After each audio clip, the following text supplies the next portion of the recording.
Assalamualaikum warahmatullahi wabarakatuh. Pada kesempatan ini kita akan membahas mengenai metode pemberdayaan masyarakat, merupakan subtopik dari mata kuliah Pengembangan dan Pengorganisasian Masyarakat pertemuan ke-9.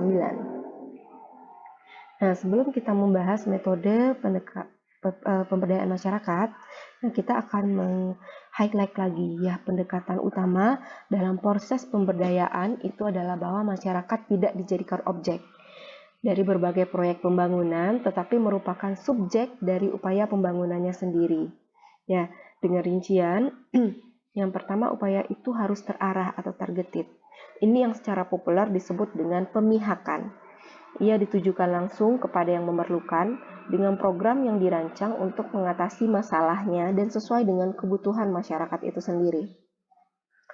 Yang kedua, program ini harus langsung mengikutsertakan atau bahkan dilaksanakan oleh masyarakat yang menjadi sasaran. Nah, mengikutsertakan masyarakat yang akan dibantu itu mempunyai beberapa tujuan. Ya, yakni yang pertama supaya bantuan tersebut efektif karena sesuai dengan kehendak dan kemampuan serta kebutuhan mereka. Selain itu, yang kedua sekaligus meningkatkan keberdayaan atau empowering masyarakat dengan pengalaman dalam merancang, melaksanakan, mengelola, dan mempertanggungjawabkan upaya peningkatan diri dan ekonominya. Dan yang ketiga itu menggunakan pendekatan kelompok. Ya, karena secara sendiri-sendiri masyarakat itu sulit dapat memecahkan masalah-masalah yang dihadapinya. Jika di lingkup bantuan menjadi terlalu luas kalau penanganannya dilakukan secara pribadi-pribadi atau individu. Nah, karena itu pendekatan kelompok adalah yang paling efektif dan dilihat dari penggunaan sumber daya juga lebih efisien. Nah, di dalam pemberdayaan masyarakat itu ada beberapa strategi yang perlu kita perhatikan. Yang pertama adalah acceptable, di mana pemberdayaan masyarakat itu mudah diterima dan didayagunakan oleh masyarakat sebagai pelaksana dan pengelola. Yang kedua itu adalah accountable, ya di mana program tersebut dapat dikelola oleh masyarakat secara terbuka dan dapat dipertanggungjawabkan. Yang ketiga itu profitable dan sustainable, di mana itu program tersebut memberikan pendapatan yang memadai dan mendidik masyarakat untuk mengelola kegiatan secara ekonomis, kemudian hasilnya dapat dilestarikan oleh masyarakat sendiri sehingga menciptakan pemupukan modal dalam wadah lembaga sosial ekonomi setempat. Jadi modal sosial ekonomi tidak hanya terkait dengan keuangan, tapi juga dengan kesehatan, di mana kita tahu pencegahan itu jauh lebih murah daripada pengobatan atau kuratif. Nah, ketika masyarakat dapat menerapkan pola hidup bersih dan sehat, maka mereka juga mampu untuk mandiri dan sudah diberdayakan sebagai masyarakat. Selanjutnya adalah replicable. Ya, pengelolaan dana dan pelestarian hasil itu dapat dengan mudah digulirkan dan dikembangkan oleh masyarakat dalam lingkup yang lebih luas. Nah, termasuk juga bagaimana perilaku-perilaku mencuci tangan itu dapat di-replicable secara terus-menerus. Selanjutnya, kita masuk ke topik inti yaitu metode pemberdayaan masyarakat. Nah, metode pemberdayaan masyarakat dari berbagai sumber itu dapat dirangkum menjadi 3 metode. Yang pertama ada RRE yaitu Rapid Rural Appraisal. Yang ketiga adalah PRA, Participatory Rural Appraisal. Dan yang ketiga adalah Action Research atau penelitian tindakan. Nah, kita akan bahas satu-satu. Yang pertama adalah RRA atau Rapid Rural Appraisal yang merupakan metode penilaian keadaan desa secara cepat. Nah, metode ini bertujuan untuk menghasilkan pengamatan kualitatif bagi keperluan pembuat keputusan untuk menentukan perlu tidaknya penelitian tambahan dalam merencanakan dan melaksanakan kegiatan. Jadi, metode ini merupakan metode penilaian yang lebih banyak dilakukan oleh pihak luar atau orang luar dengan tanpa atau sedikit melibatkan masyarakat setempat. Nah, meskipun sering dikatakan sebagai teknik penelitian yang cepat atau sedikit kasar ya, tetapi RRE dinilai masih lebih baik dibanding dengan teknik-teknik kuantitatif klasik. Nah, RRE ini sudah disampaikan sebelumnya ya, proses belajar yang intensif untuk memahami kondisi pedesaan dilakukan berulang-ulang dan cepat. Ya, pengumpulan informasi secara akurat dalam waktu yang terbatas, ketika keputusan itu harus diambil segera. Ya, dewasa ini kita bisa lihat banyak program pembangunan yang dilaksanakan sebelum adanya kegiatan pengumpulan semua informasi di daerah sasaran. Akibatnya, banyak program pembangunan yang gagal atau tidak dapat diterima oleh kelompok sasaran meskipun program-program tersebut sudah direncanakan dan dipersiapkan secara matang, karena masyarakat tidak diikutsertakan dalam penyusunan prioritas dan pemecahan masalahnya. Hanya muncul metode-metode pemberdayaan masyarakat ini. Nah,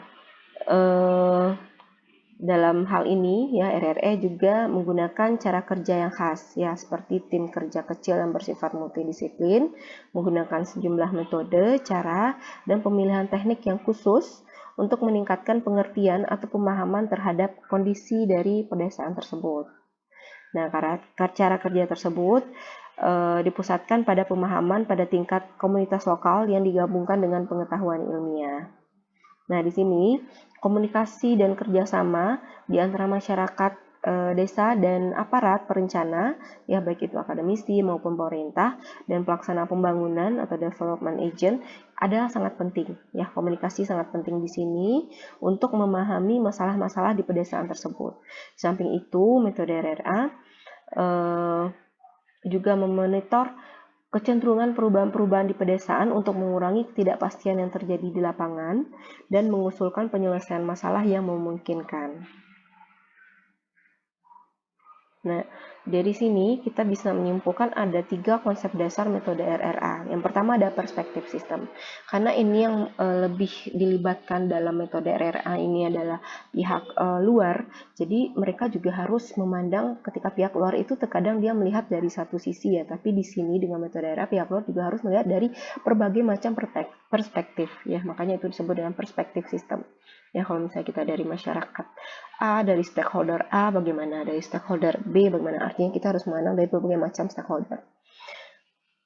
Nah, selanjutnya, konsep dasar metode RRA itu adalah triangulasi dari pengumpulan data. Nah, triangulasi dari pengumpulan data itu bisa ada 3. Yang pertama ada triangulasi metode.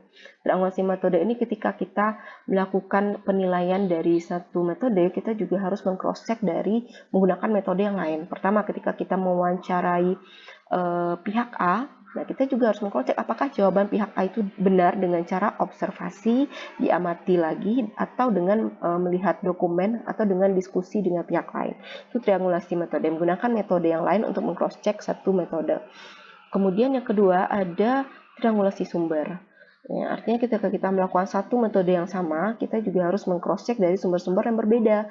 Misalnya ketika kita mau cari stakeholder A, kita juga harus meng-cross-check atau memberikan pertanyaan yang sama kepada narasumber yang berbeda.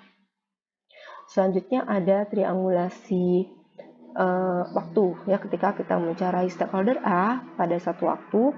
Nah, minggu depannya kita juga harus melakukan wawancara dengan pertanyaan yang sama pada narasumber yang sama. Apakah jawabannya sama atau terjadi perbedaan? Itu triangulasi waktu. Nah, selanjutnya pengumpulan data dan analisis secara berulang-ulang. Harus sampaikan juga ya, karena ini dari pihak luar yang lebih banyak mendominasi dari RRA ini. Jadi untuk menjamin validitas dan integritasnya harus dilakukan pengumpulan data dan analisis yang berulang-ulang. Nah, selanjutnya RRA itu menggabungkan beberapa teknik penilaian. Makanya itu juga ada triangulasi di sana. Yang pertama, review atau telaah data sekunder, termasuk peta wilayah dan pengamatan lapang secara ringkas. Selanjutnya, observasi atau pengamatan lapang secara langsung untuk memperoleh data primer. Yang ketiga, ada wawancara dengan informan kunci dan lokakarya. Yang keempat, pemetaan dan pembuatan diagram atau grafik. Yang kelima, ada studi kasus, sejarah lokal dan biografi. Yang keenam juga bisa teknik penilaiannya dengan melihat kecenderungan-kecenderungan. Yang ketujuh, pembuatan kuesioner sederhana yang singkat. Nanti kuesioner sederhana ini bisa disebarkan ke stakeholder atau masyarakat untuk diambil kesimpulan. Yang terakhir ada pembuatan laporan lapang secara cepat. Ya, artinya dilihat, diamati, kemudian dibuat setelah dilakukan pengamatan dan pengumpulan data, barulah dibuat laporan secara cepat. Nah, kemudian ada prinsip-prinsip yang harus diperhatikan dalam RRA. Yang pertama ada efektivitas dan efisiensi. kaitannya dengan biaya, waktu, dengan perolehan informasi yang dapat dipercaya, yang dapat digunakan, dibanding sekedar jumlah dan ketepatan serta relevansi informasi yang dibutuhkan. Karena ini waktunya cepat ya, jadi efisiensi waktunya juga sangat penting pada RRA. Yang kedua, hindari bias, yaitu melalui introspeksi, dengarkan, tanyakan secara berulang-ulang atau iteratif dalam berbagai perspektif.